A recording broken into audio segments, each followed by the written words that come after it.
नमस्कार दोस्तों, मैं जयेंद्र बीएच वर्ल्ड में आपका स्वागत करता हूं। आशा करता हूं कि आप चुस्त होंगे, दुरुस्त होंगे, कोरोना से मुक्त होंगे। तो दोस्तों, आज हम 2019 में बीएचयू के एंट्रेंस एग्ज़ाम में पूछे गए, बीएससी मैथ्स के एंट्रेंस एग्ज़ाम में पूछे गए क्वेश्चंस डिस्कस करेंगे।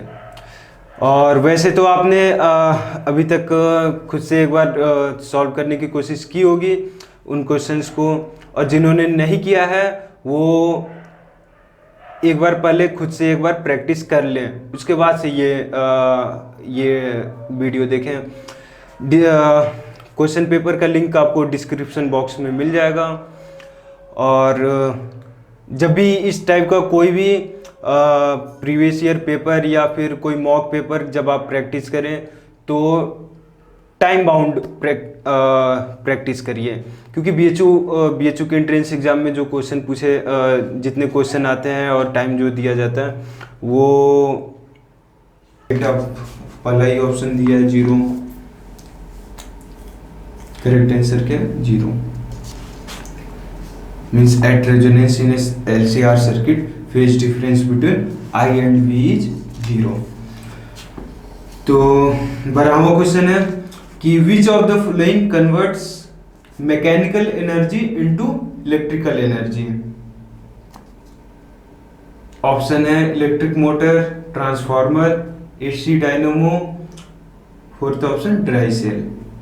तो करेक्ट ऑप्शन क्या है एसी डायनेमो, क्योंकि इलेक्ट्रिक मोटर जो है, इलेक्ट्रिक मोटर यानी कि जैसे कि आपका पंखा हो गया, ग्राइंडर हो गया, जूसर जो मिक्सर हो गया, ट्रिमर हो गया, तो इसमें होता क्या है कि जैसे पंखा ही है, ये इलेक्ट्रिसिटी से चल रहा है और इलेक्ट्रिसिटी पाके घूम रहा है, ठीक है।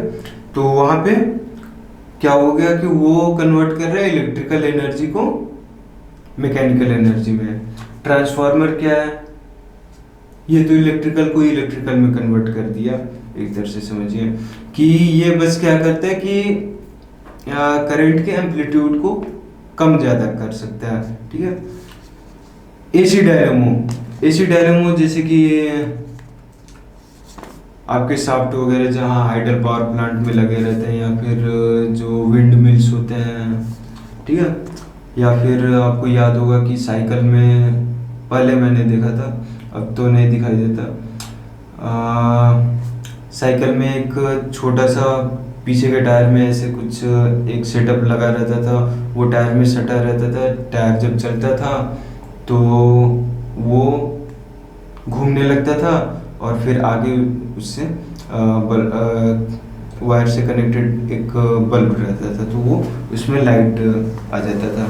तो वो क्या होता है कि वहाँ पे वो मैकेनिकल एनर्जी, जैसे कि ये टायर घूम रहा है तो वो उसको नचा रहा है, तो वहाँ मैकेनिकल वर्क हुआ और वो उसको क्या किया इलेक्ट्रिकल एनर्जी में कन्वर्ट कर देते हैं, जिससे कि आगे बल्ब जल जाता है उस साइकिल में जो बल्ब लगा रहता है। तो एसी डायनेमो जो है वो मैकेनिकल एनर्जी को इलेक्ट्रिकल एनर्जी में कन्वर्ट करता है। फोर्थ ऑप्शन है ड्राई सेल। तो ड्राई सेल क्या, इसमें तो आपका केमिकल्स होता है, जैसे कार्बन, पोटेशियम नाइट्रेट और कुछ कुछ ऐसे केमिकल्स होते हैं, और उसका यूज़ करके जैसे ड्राई सेल से हम लोग वो इलेक्ट्रिकल एनर्जी में कन्वर्ट कर देते हैं, ठीक है। जैसे टॉर्च वगैरह में लगता है, ठीक है, उसी इलेक्ट्रिसिटी से बल्ब जल जाता है। बल्ब क्या करते हैं इलेक्ट्रिकल एनर्जी को हीट एंड लाइट एनर्जी में कन्वर्ट कर देता है। तो 13वां क्वेश्चन है at a place of latitude 5 degree angle of dip is nearly. तो ये क्वेश्चन भी आप एनसीईआरटी देख लें या फिर और भी कई सारे रेफरेंस बुक देख लें, तो जल्दी नहीं मिलेगा। जनरली जो यहाँ पे न्यूमेरिकल जो पूछा जाता है अर्थ्स मैग्नेटिज्म में, तो इसमें जो क्वेश्चन आता है वो जनरली इंक्लिनेशन और डिक्लिनेशन, एंगल ऑफ डिप और ये इंक्लिनेशन पे क्वेश्चन आता है, ठीक है। लेकिन ये इसके लिए आपको एक फार्मूला याद रखना होगा कि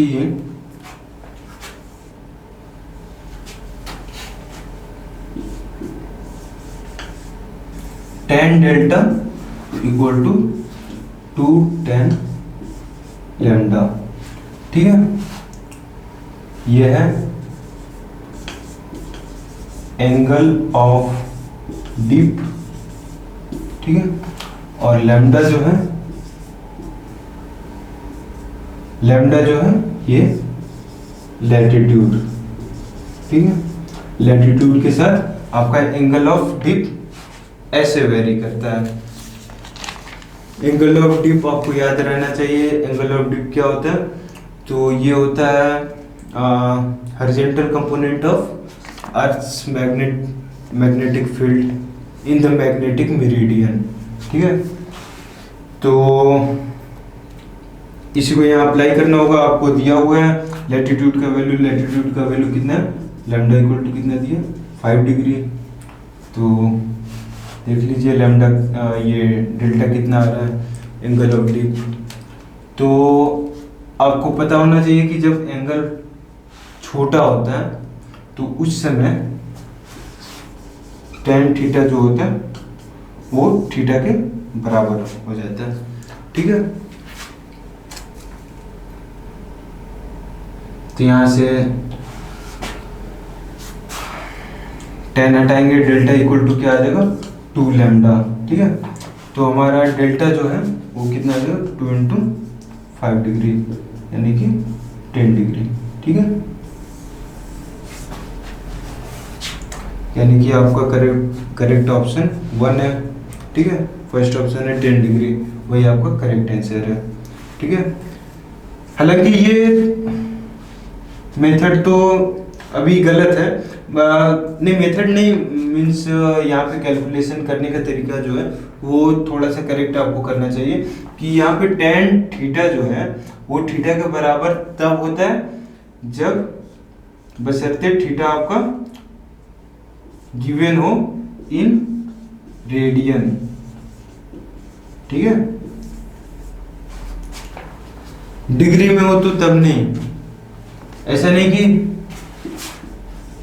tan 5 इक्वल टू 5 नहीं हो जाएगा, क्योंकि 5 इतना भी छोटा नहीं है। ये हाँ tan 0.01 इक्वल टू 0.01 होगा। ठीक है, अगर ये रेडियन में है तो यहाँ पे tan 5 को 5 नहीं कह देंगे। ठीक है, tan 5 degree equal to 5 degree, यहाँ पे डिग्री तो लगा ही नहीं सकता।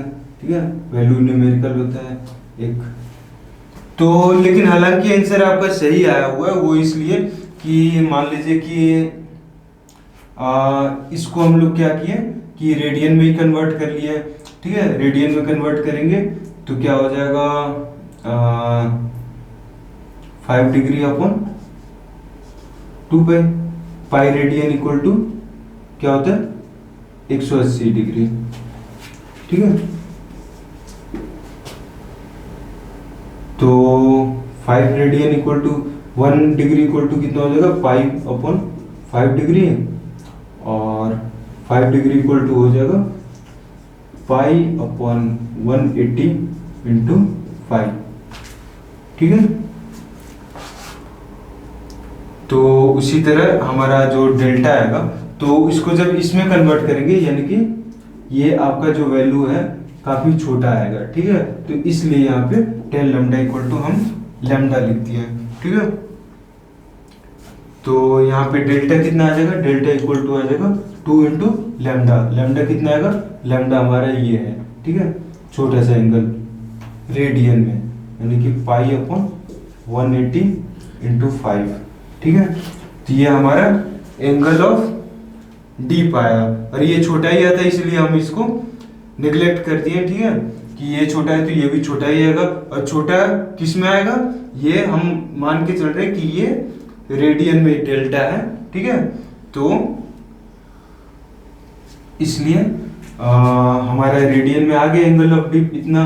अब इसको इतना रेडियन कर लीजिए या फिर इसको फिर से आप डिग्री में कन्वर्ट कर लीजिए। डिग्री में कन्वर्ट करेंगे तो वही फिर 180 अपॉन पाई से मल्टीप्लाई करना होगा, तो कुल मिलाकर 2 into 5 डिग्री में उतना ही आ जाएगा। ठीक है,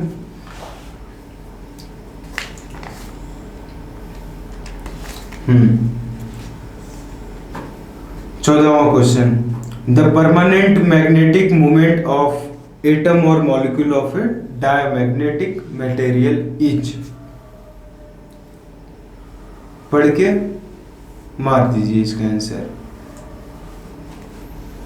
सिंपल सा क्वेश्चन है, डायमैग्नेटिक मटेरियल है एटम या फिर मॉलिक्यूल जो भी, अगर डायमैग्नेटिक मटेरियल है तो यानी कि उसमें जो भी इलेक्ट्रॉन है उसके साथ एक पेयर्ड इलेक्ट्रॉन साथ में है। ठीक है, हर एक इलेक्ट्रॉन पेयर्ड है, मीन्स हमेशा 2 इलेक्ट्रॉन एक साथ हर एक ऑर्बिटल में है। ठीक है, तो क्या होता है कि एक इलेक्ट्रॉन एंटी क्लॉकवाइज वहां रोटेट करता है तो दूसरा इलेक्ट्रॉन वहां पे क्लॉकवाइज रोटेट करता है, तो एक के कारण जो मैग्नेटिक मोमेंट इधर आता है, दूसरे के कारण उतना ही इसका अपोजिट आता है, तो दोनों एक दूसरे को कैंसिल कर देते हैं और नेट जो मैग्नेटिक मोमेंट हो जाता है वो 0 हो जाता है। तो करेक्ट ऑप्शन आपका चौथा 0।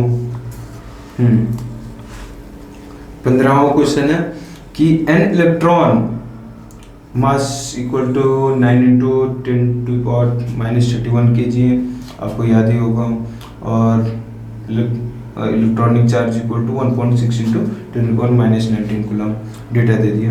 N electron of energy 10 electron volt is circulating at right angle to a uniform magnetic field, the speed of the electron is.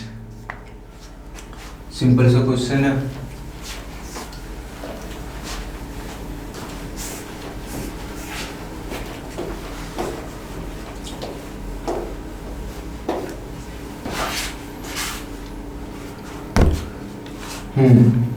कह रहा है कि एक इलेक्ट्रॉन है, ठीक है,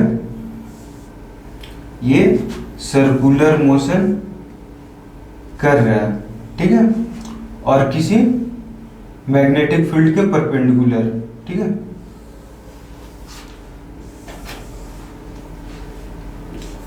मान लीजिए यहाँ पे मैग्नेटिक फील्ड ऐसे है इनटू द प्लेन,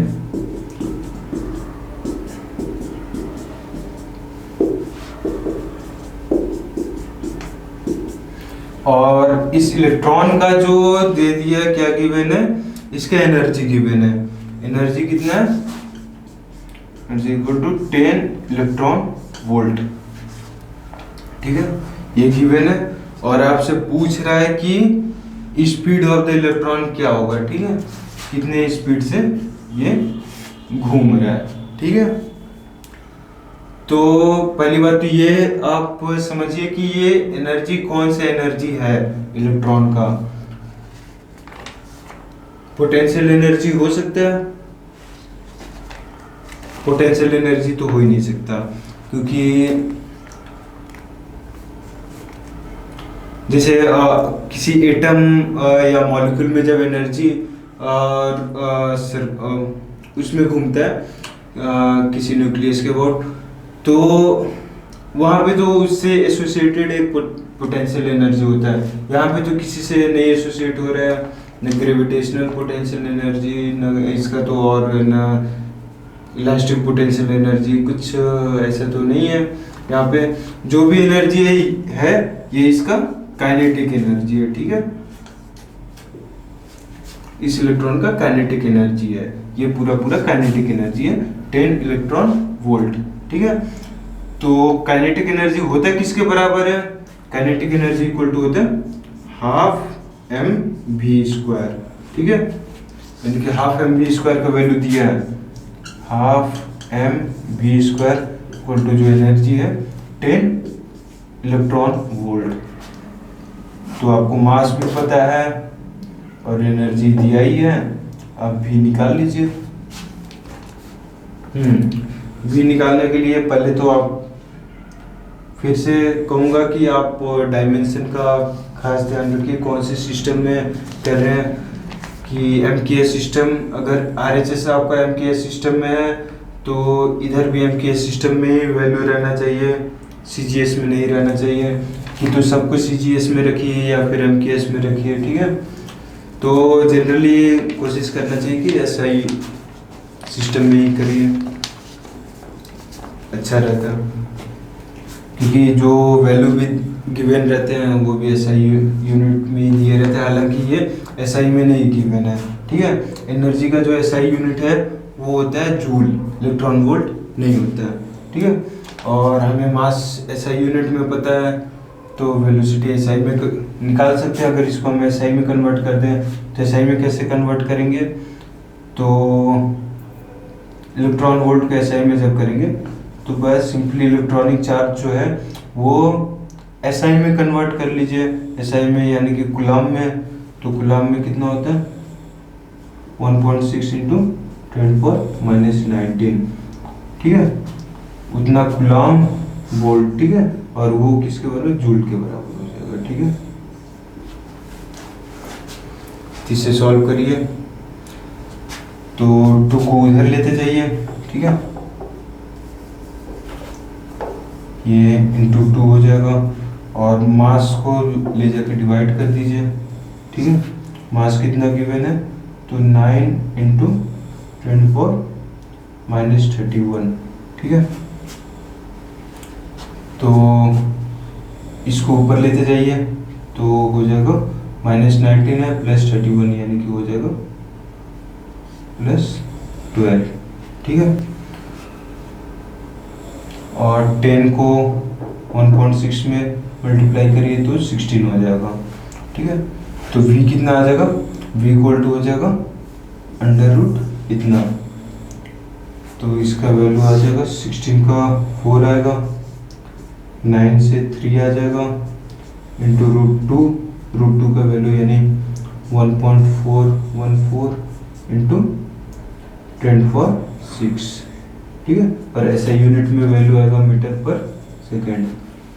इसको कैलकुलेट कर लीजिए, 3 से इसमें डिवाइड करिए, 0.34 3 से बन जा 1, 4 से इसमें मल्टीप्लाई करिए 4 8 18, ठीक है, इंटू 10⁻⁶ मीटर पर second.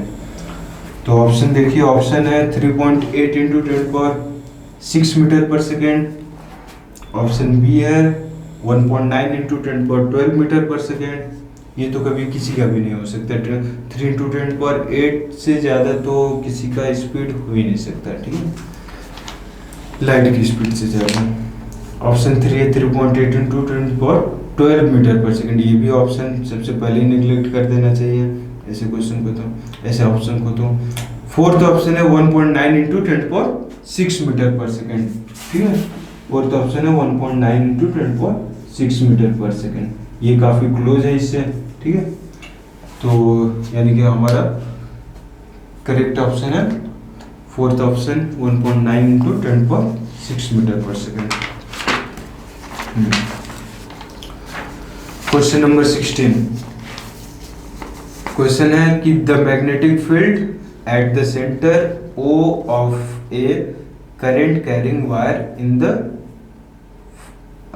In the form shown in figure is, ठीक है। तो यहाँ क्या किया कि एक करंट लूप का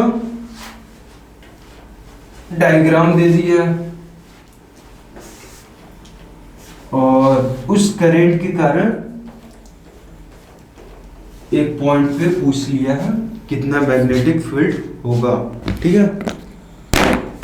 तो ये भी क्वेश्चन ऐसा है कि बस मन में ही हो जाता है और आधा मिनट ज़्यादा से ज़्यादा लगते हैं इसको बबल भरने में। तो देखिए फिगर ऐसा है,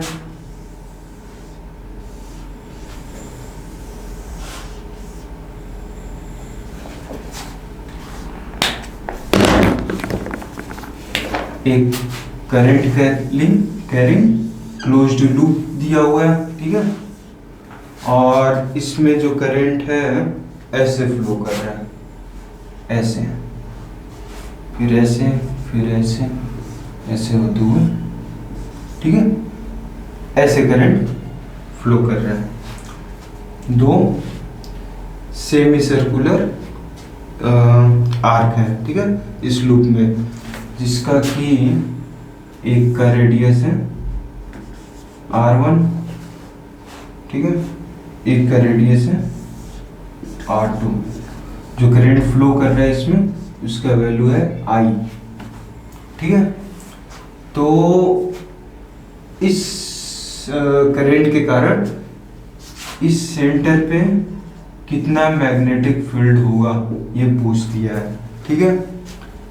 तो आपको फार्मूला याद होगा कि किसी सर्कुलर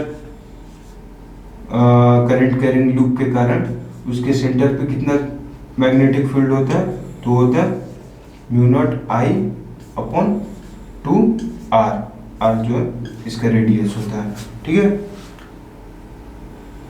तो केवल अगर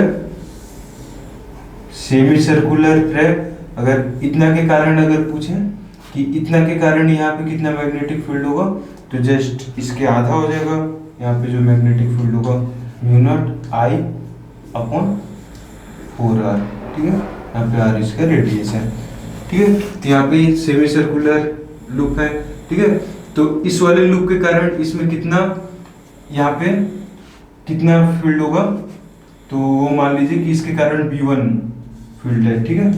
V1 है तो mu naught I upon 4r1, और इसके कारण जो मैग्नेटिक फील्ड सपोज कर लीजिए V2, वो कितना हो जाएगा, mu naught I upon 4r2, ठीक है। इसके कारण तो मैग्नेटिक फील्ड यहाँ पे 0 होगा क्योंकि उसी के लाइन में पड़ रहा है, ठीक है। और इसके कारण भी यहाँ पे मैग्नेटिक फील्ड 0 होगा। जो भी मैग्नेटिक फील्ड है इसके कारण और इसके कारण V1 है और इसके कारण V2 है। तो दोनों को ऐड कर, दोनों से मिला के देख लीजिए यहाँ पे कितना मैग्नेटिक फील्ड होगा। मैग्नेटिक फील्ड जो है एक वेक्टर क्वांटिटी है, ठीक है, तो वेक्टरली ऐड करना होगा। हाँ, इसके कारण जो मैग्नेटिक फील्ड है वो कैसे है, ऐसे है, यानी कि इसके कारण ऐसे मैग्नेटिक फील्ड यहाँ आउट ऑफ द प्लेन है, ठीक है, ऐसे। और इसके कारण मैग्नेटिक फील्ड अंदर की तरफ है, ठीक है, उसका डायरेक्शन जो V2 है उसका डायरेक्शन अंदर की तरफ है, ठीक है।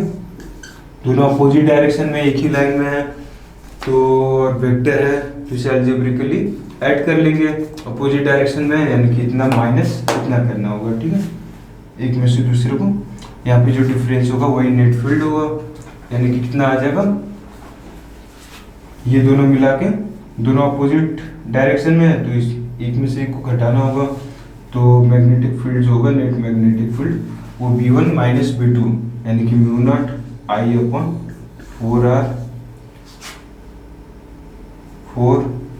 1 अपॉन R1 माइनस 1/R2, ठीक है। ये आपका नेट मैग्नेटिक फील्ड हो गया यहाँ सेंटर पे। तो ऑप्शन देख लीजिए, पहला ही ऑप्शन है mu naught I upon 4 bracket में 1/R1 माइनस 1/R2।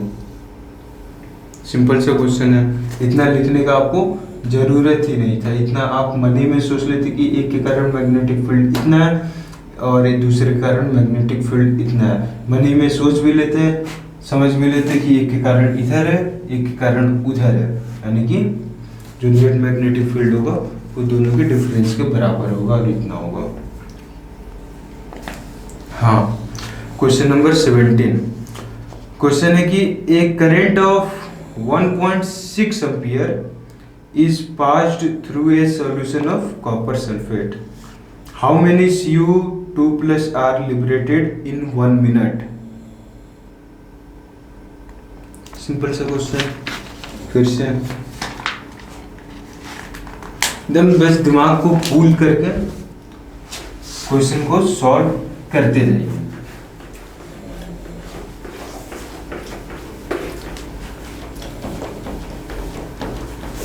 आप जितना पैनिक होंगे, घबराएंगे, उतना ही आप अपने कंसेप्ट भूलेंगे और आपको हेजिटेशन होगा और आप क्वेश्चन कर ही नहीं पाएंगे, करेंगे तो गलत कर बैठेंगे।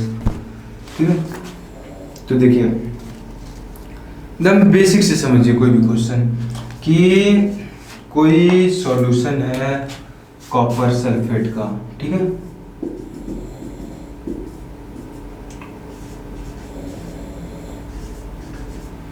उसमें ऐसे करंट आ रहा है, ठीक है, तो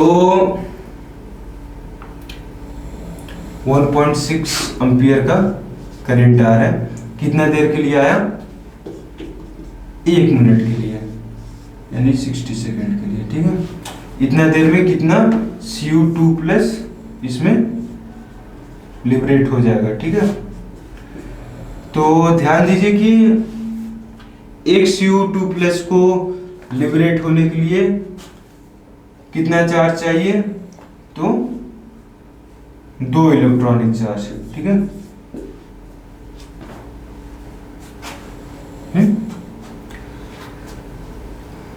नहीं, तभी तो 2 इलेक्ट्रॉन लेगा, तो फिर जाके वो फिर इतना जब प्लस होगा फिर जाके वो Cu बनेगा, ठीक है। 2 इलेक्ट्रॉनिक चार्ज पे एक कॉपर का Cu2 प्लस मॉलिक्यूल मतलब बाहर निकलेगा, ठीक है, और एक Cu बाहर आएगा, ठीक है, एक एटम। और कितना टोटल चार्ज फ्लो हुआ है? तो टोटल चार्ज जो है I इंटू टी कर लीजिए, ठीक है। करंट कितना है? 1.6 एम्पियर, टाइम कितना है? 60 सेकेंड, यानी कि 1.696 कूलम आपका चार्ज फ्लो किया है, ठीक है। तो इतना चार्ज फ्लो किया है और एक Cu2 प्लस को लिबरेट होने के लिए आपको 2 इलेक्ट्रॉनिक चार्ज चाहिए, ठीक है। तो यानी कितना Cu2 प्लस निकला होगा? तो देख लीजिए, बस 2 इलेक्ट्रॉनिक चार्ज पे कितना यानी कितना चार्ज होगा? 2 इंटू 1.6 इंटू 10⁻19 कूलम, ठीक है। इतना चार्ज पे एक Cu2 प्लस लिबरेट हो रहा है, तो इतना पे कितना होगा? डिवाइड कर दीजिए, सिंपल है। क्या हो जाएगा?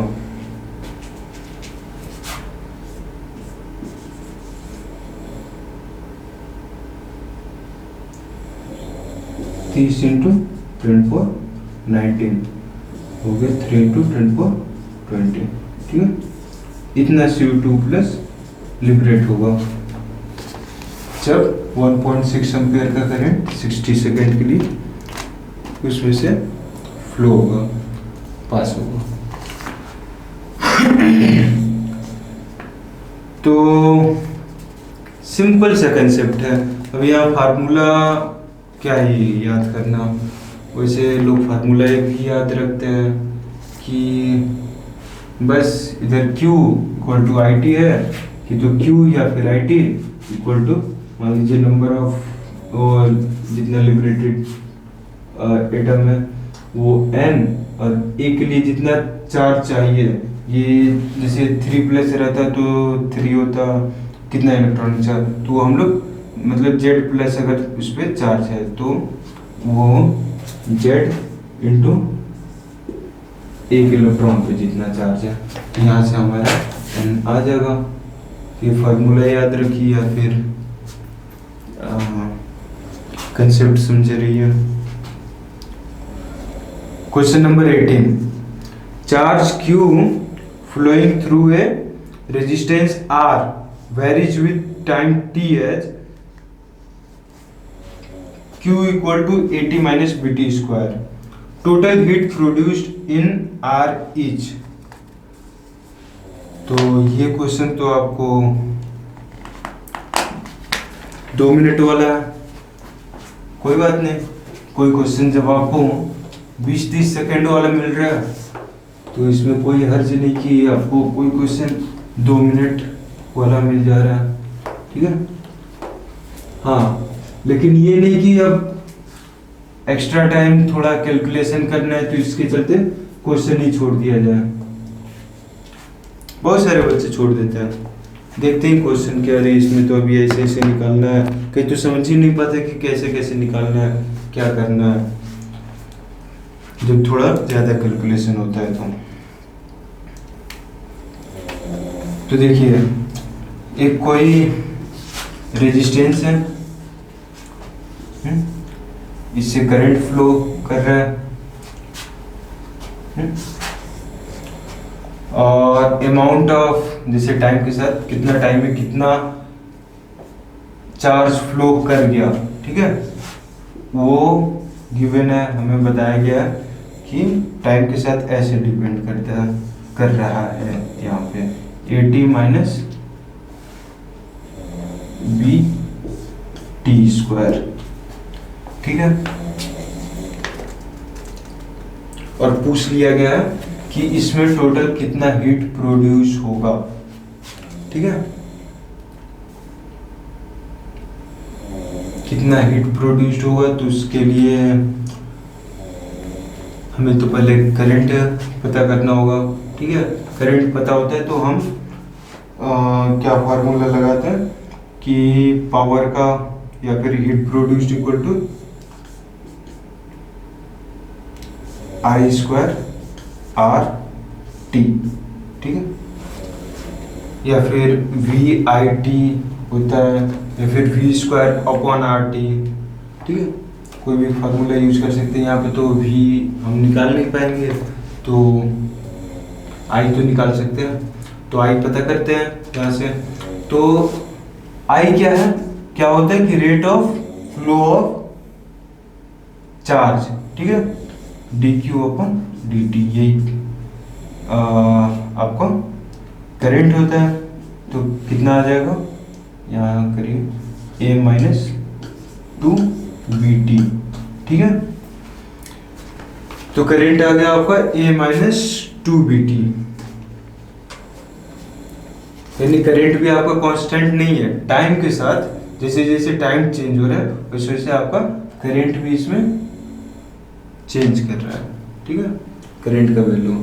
तो यहाँ पे डायरेक्ट फार्मूला हम ये भी नहीं यूज कर सकते हैं, ठीक है, इंटीग्रेट करके करना होगा, छोटे छोटे टाइम का, अलग अलग टाइम का इंटीग्रेट करके हमें total amount of heat produce निकालना होगा। तो वो कैसे आएगा, H इक्वल टू छोटे से टाइम dt में कितना, dt टाइम में कितना हीट फ्लो करेगा, तो I स्क्वायर आर dt, ठीक है, पूरे टाइम के लिए निकाल दीजिए, ठीक है, तो इंटीग्रेट कर दीजिए पूरे टाइम के लिए, तो पूरे टाइम के लिए हीट आ जाएगा, टोटल हीट आ जाएगा आपको, ठीक है, 0 से लेकर।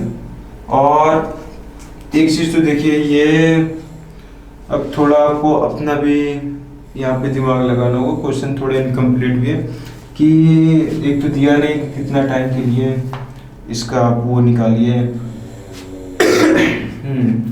हीट फ्लो कर रहा है, कब तक फ्लो कर रहा है, तो ऑप्शन तो आपका सब फाइनाइट ही है, तो थोड़ा अपने से कुछ गेस करना पड़ेगा, ठीक है।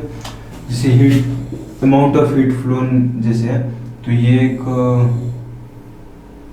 पैराबोलिक इक्वेशन है, ये इधर T Q, आपका अमाउंट ऑफ हीट फ्लो ऐसे है, मतलब हीट फ्लो बढ़ते जा रहा है, फिर घट रहा है, यानी कि कुछ जो चार्ज इधर गया था फिर वो वापस इधर आ रहे हैं, यानी कुछ देर के लिए करंट इधर है, फिर करंट इधर है, फिर उसके बाद से ये आगे देखे तो ऐसे होगा, यानी कि आगे और फिर करंट इधर की तरफ और बढ़ते जाएगा। तो ये तो इनफाइनाइट टाइम तक करंट है, और इनफाइनाइट टाइम में इनफाइनाइट हीट प्रोड्यूस्ड होगा। तो यहाँ इनफाइनाइट तक नहीं निकालेंगे, कुछ अंदाज लगाते हैं कि चलिए इतना ही तक निकालते हैं, ठीक है, बीच का तो कुछ दिया नहीं है, तो कम से कम यहाँ तक का निकालना है, ठीक है, तो यहाँ तक का निकालते हैं। क्वेश्चन इनकम्प्लीट है, कोई बात नहीं, लेकिन जब क्वेश्चन प्रैक्टिस करने से पता चल जाता है कि क्वेश्चन कितना पूछा जा सकता है। अगर नहीं गिवन है तो यानी कि एक्सपेक्ट किया जा रहा है कि जितना पॉजिटिव चार्ज जितना टाइम के लिए नीचे का आप मत निकालिए, ठीक है। जब तक चार्ज पॉजिटिव है तब तक का निकालिए कि कितना यहाँ पे हीट प्रोड्यूस्ड हुआ। ठीक है, तो ये चार्ज फ्लोन फिर से दोबारा जीरो कब हो रहा है, तो देखिए ये जीरो कब कब हो रहा है, इक्वल टू जीरो करके देखिए, तो इससे आएगा T इक्वल टू एक जीरो पे जीरो है और फिर ए बाई बी पे, ए बाई बी टाइम पे फिर से Q का वैल्यू जीरो है। ठीक है, जीरो पे जीरो तो जीरो से लेके ए बाई बी टाइम के लिए इसको इंटीग्रेट कर दीजिए। इंटीग्रेशन अब तो कर ही लेंगे, सिंपल से इंटीग्रेशन है, क्या है आई स्क्वायर, आई का वैल्यू कितना ए माइनस टू बी टी। ठीक है, इतना का स्क्वायर आर डी टी। ठीक है, ए सी बी टाइम के लिए, तो आर तो एक कांस्टेंट है, आर तो बाहर आ जाएगा। ठीक है, इतना का इंटीग्रेशन कितना हो जाएगा, तो और एक बढ़ेगा ए माइनस टू बी टी का होल क्यूब बाई 3 और एक फैक्टर ये रह जाएगा जब डिफ्रेंशिएट करेंगे, तो यानी कि एक माइनस टू बी इधर आ जाएगा। ठीक है, और ये चलिए यार तो बाहर ही आ गया, और ये जीरो से लेके ए बाई बी टाइम के लिए इसका वैल्यू पता कर लीजिए। जब ए बाई बी रखेंगे बी से बी कटेगा, ए माइनस टू है यानी माइनस है, और जीरो रखेंगे तो इस समय प्लस ए आएगा, तो यानी कि और इसको भी बाहर कर लीजिए माइनस सिक्स बी। ठीक है, तो आ जाएगा R upon minus six B और अंदर आ जाएगा minus A cube, minus zero रखेंगे तो फिर से ए क्यूब आ जाएगा।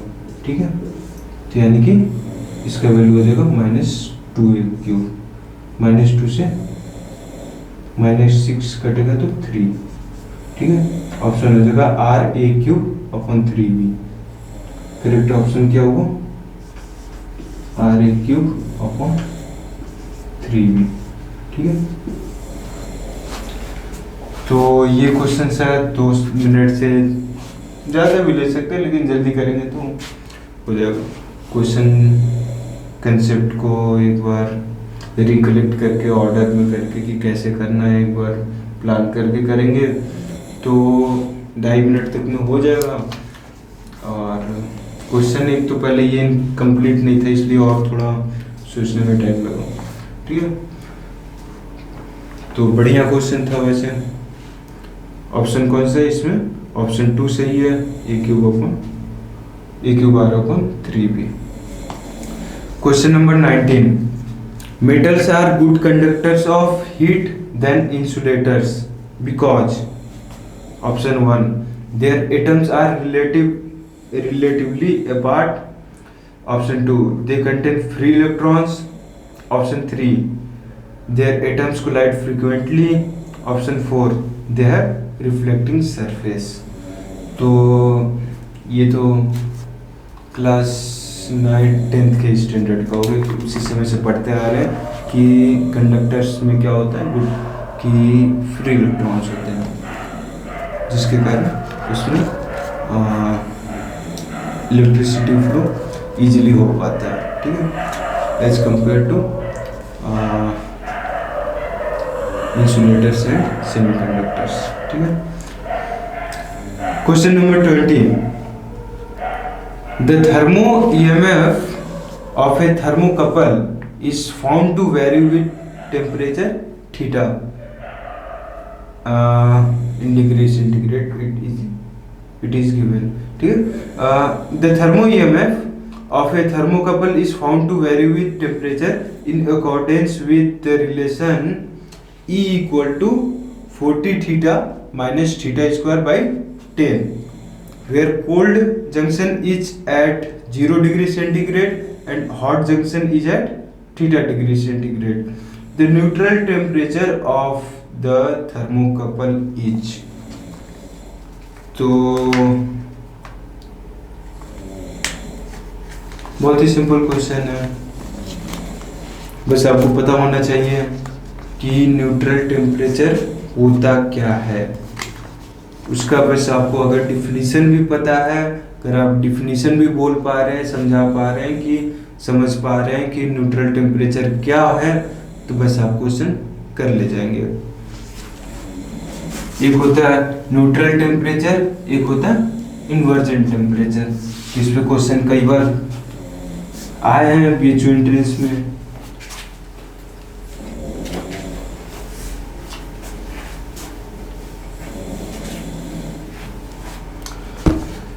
तो आइए थोड़ा सा कंसेप्ट भी रिवाइज कर लेते हैं कि थर्मोकपल क्या होता है और उसमें थर्मो ईएमएफ कैसे जनरेट होता है। ठीक है, तो थर्मोकपल होता है कुछ नहीं, बस दो अलग अलग मटेरियल के जब हम लोग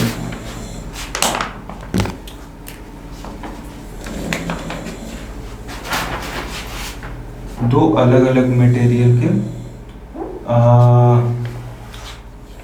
चीज को एंड टू एंड ऐसे ज्वाइन कर देते हैं तो इसे कर देते हैं थर्मोकपल।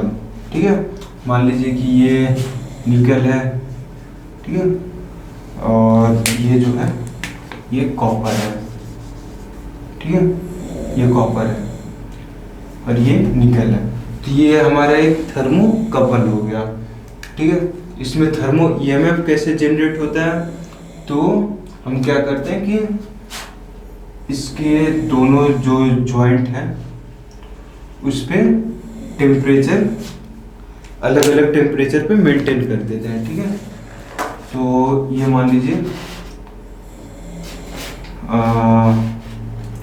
θ1 पे मेंटेन किए हुए हैं, ये क्या है θ2 पे मेंटेन किए हैं। ठीक है, चलिए को सपोज कर लीजिए, चलिए θ1 θ2 पे। ठीक है, तो क्या होता है कि अलग अलग टेम्परेचर पे जब हम इसको मेंटेन किए रहते हैं तो इसमें क्या होता है कि करंट फ्लो करना स्टार्ट कर देता है। बहुत ही स्मॉल करंट होता है, बहुत ही स्मॉल थर्मो ईएमएफ जनरेट होता है। थर्मो ईएमएफ बहुत ही स्मॉल होता है। ठीक है, तो करंट भी बहुत ही स्मॉल इसमें जनरेट होता है और फ्लो करता है।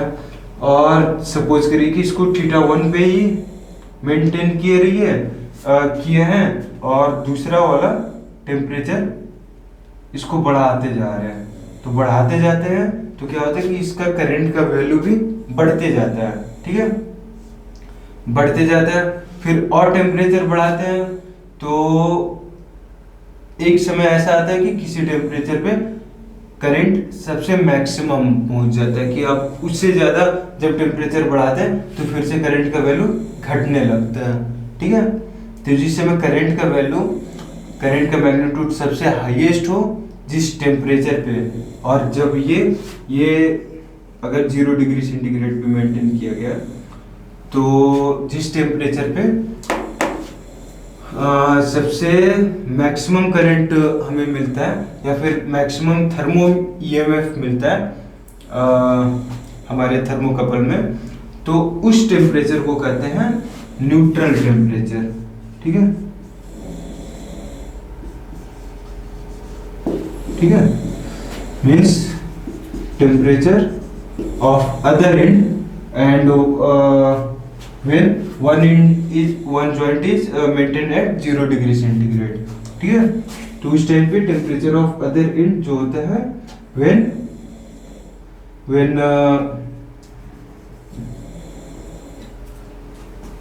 डिफिनेशन क्या लिखा है आप समझ लीजिए कि एक को 0 डिग्री सेंटीग्रेड पे मेंटेन किया और जिस टेम्परेचर और दूसरे वाले जॉइंट का टेम्परेचर बढ़ाते जा रहे हैं और जिस टेम्परेचर पे हमारा मैक्सिमम करंट या फिर मैक्सिमम थर्मो ईएमएफ जनरेट हो रहा है, उसी टेम्परेचर को हम लोग न्यूट्रल टेम्परेचर कह देते हैं।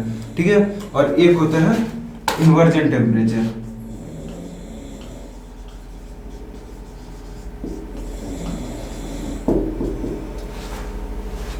समझ लीजिए, बस आप डिफिनेशन समझ लीजिए। नोट किए होंगे जब आपको पढ़ाया गया होगा बुक में, आप देख सकते हैं। ठीक है, तो इन्वर्जन टेम्परेचर क्या होता है, तो जब थीटा बढ़ाते जाते तो एक समय तो टेम्परेचर इसका करंट बढ़ते बढ़ते मैक्सिमम स्टेट पे पहुंचता है, फिर और जब फर्दर जब इसका टेम्परेचर राइज करते हैं तो वो करंट का वैल्यू फिर घटने लगता है, और फिर घटते घटते क्या होता है कि जीरो होता है, जीरो हो जाता है। फिर उसके आगे जब उस टेम्परेचर से जब आगे हम लोग टेम्परेचर बढ़ाते हैं तो फिर वो करंट का डायरेक्शन ही उल्टा होता है, मीन्स थर्मो ईएमएफ ही जस्ट अपोजिट हो जाता है, करंट का डायरेक्शन उल्टा हो जाता है। मीन्स जिस टेम्परेचर पे जाके फिर से करंट का वैल्यू जीरो हो, या फिर जिसके बाद वो करंट का वैल्यू अपोजिट डायरेक्शन, करंट का डायरेक्शन अपोजिट हो जाए, उसी को कहते हैं इन्वर्जन टेम्परेचर। तो यहाँ हमसे पूछा गया है न्यूट्रल टेम्परेचर। चलिए, तो यहाँ पे थर्मो ईएमएफ का वैल्यू बताया गया है कि थीटा के साथ कैसे वेरी कर रहा है। तो जो ईएमएफ है वो 40 थीटा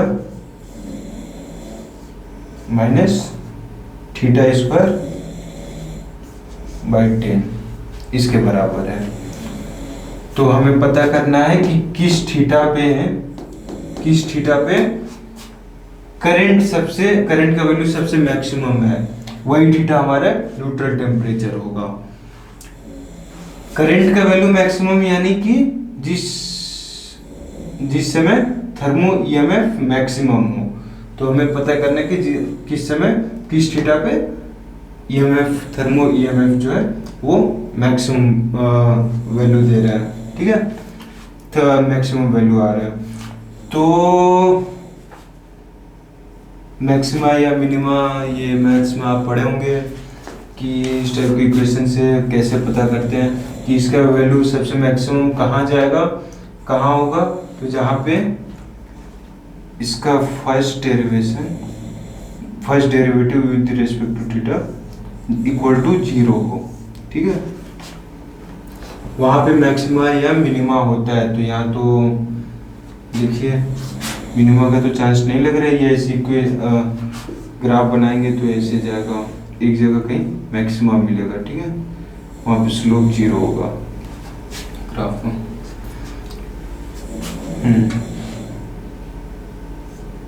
ये कितना आ जाएगा 40 minus theta upon 5। Double derivative निकालेंगे तो यहाँ पे आएगा टी थीटा स्क्वायर, वो पता करने के लिए कि मैक्सिमा या मिनिमम कंफर्म करने के लिए। वैसे तो यहाँ से सीधे सीधे पता चल रहा है कि ये जहाँ 0 होगा वहाँ मैक्सिमा ही होगा।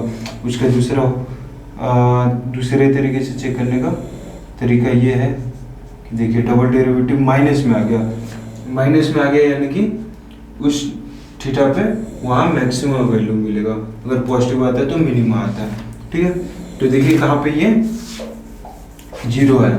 ठीक है, तो किस थीटा पे, तो ये सॉल्व करिए इक्वल टू 0 करिए, तो यानी किस थीटा पे, थीटा इक्वल टू 200। ठीक है, 200 डिग्री सेंटीग्रेड पे आपका ईएमएफ का वैल्यू सबसे मैक्सिमम है, यानी कि करंट का वैल्यू सबसे मैक्सिमम होगा, यानी कि यही टेम्परेचर हमारा न्यूट्रल टेम्परेचर होगा। तो हमारा करेक्ट ऑप्शन हो गया 200 डिग्री सेंटीग्रेड। आइए क्वेश्चन नंबर 21। ये तो सिंपल ही क्वेश्चन है, बीएचयू में पहले भी 2-3 बार पूछ लिया जा चुका है। इस टाइप का क्वेश्चन लगभग कॉम्पिटिटिव एग्जाम में पूछा जाता है। इनफाइनाइट नंबर ऑफ रजिस्टर्स रहते हैं, एक फिक्स पैटर्न में रहते हैं, और फिर वही पैटर्न पहचान के पूरे उस इनफाइनाइट नंबर ऑफ रजिस्टर्स के कॉम्बिनेशन का हमें रिजल्टेंट रेजिस्टेंस निकालना होता है।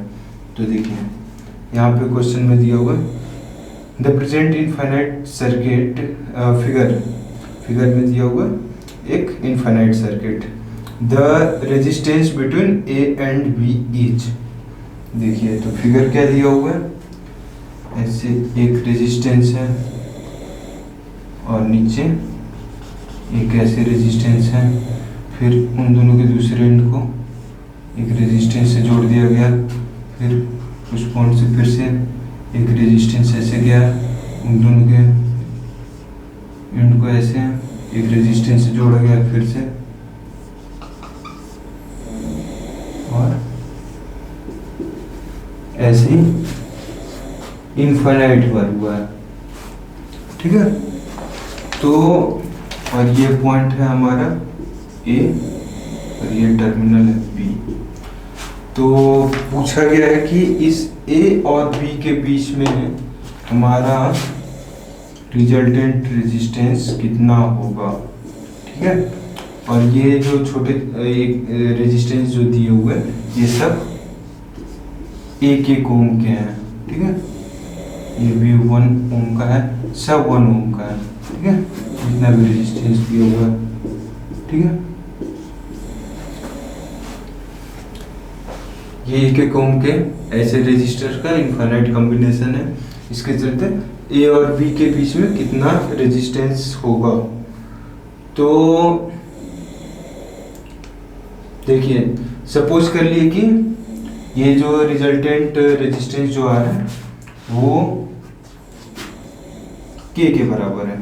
ठीक है, सपोज कर लीजिए के बराबर है, और थोड़ी देर के लिए आप भूल जाइए कि इतना कुछ है यहाँ पे,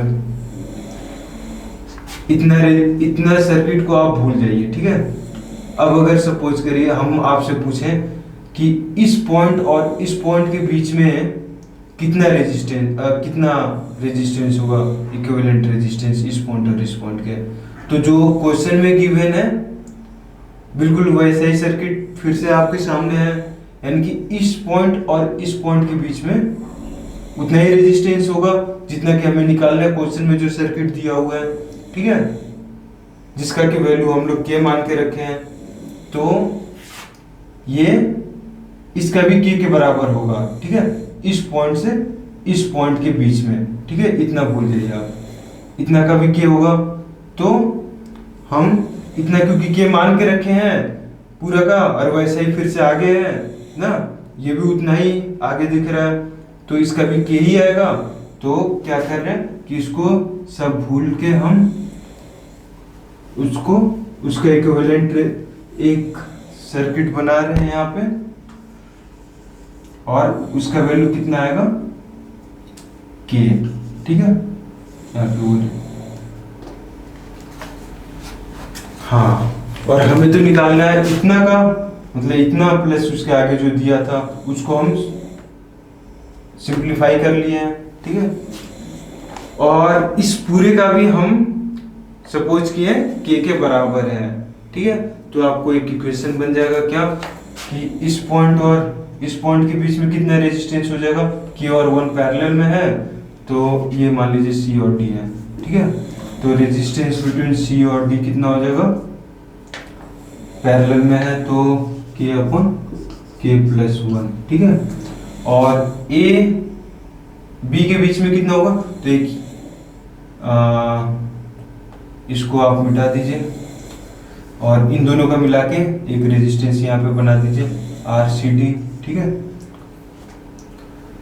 तो ये तीनों सीरीज में है, तो ए और बी के बीच में रेजिस्टेंस कितना हो जाएगा, जो कि हम के मान के रखे हैं। ठीक है, के बराबर कितना हो जाएगा, इन तीनों का सम, यानी 1 प्लस ये रेजिस्टेंस आरसीडी का वैल्यू कितना, के अपॉन के प्लस 1 प्लस ये रेजिस्टेंस, तीनों सीरीज में है तो ऐसे डायरेक्ट जोड़ ले रहे हैं। ठीक है, अब वो कुल मिला के पूरे के बराबर आएगा, यानी कि के जो मान के रखे पूरा का जो मान के रखे हैं। ठीक है, तो इसको सॉल्व कर लीजिए, आपको के का वैल्यू आ जाएगा, यानी कि आपको जो नेट रिजल्टेंट ए और बी के बीच में रेजिस्टेंस निकालना था उसका वैल्यू आ जाएगा।